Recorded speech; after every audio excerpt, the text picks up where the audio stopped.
আমি মরবো, আমি মরবো, আমি সুসাইড কোনো অফসাইড করে মরবো, না বিষ খাবো, না কানে দড়ি দিয়ে মরবো। আমার বৌদিরা বলেছিল ভালোবাসা করে বিয়ে কর, এখন মেয়ে পাওয়া যাচ্ছে না। আমার এরকম সর্বনাশ হবে আমি বুঝতে পারিনি রে। শান্তি পেয়েছিস তো? তা কি হয়েছে বলবি তো?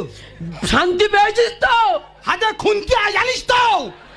বিয়েটা ভেঙে দিয়ে শান্তি পেয়েছিস তো? হ্যাঁ? সে মেয়ে তো বাইরে চলে গেছে তো। ভাই খবর কোথা থেকে এলো? মেয়ের বাবা ফোন করে আমার বাবার কাছে বলেছে, আচ্ছা। সে মেয়ে নাকি বাইরে চলে গেছে। ওরা তো ভালো বাড়ির মেয়ে, ভাই পালালো কেন?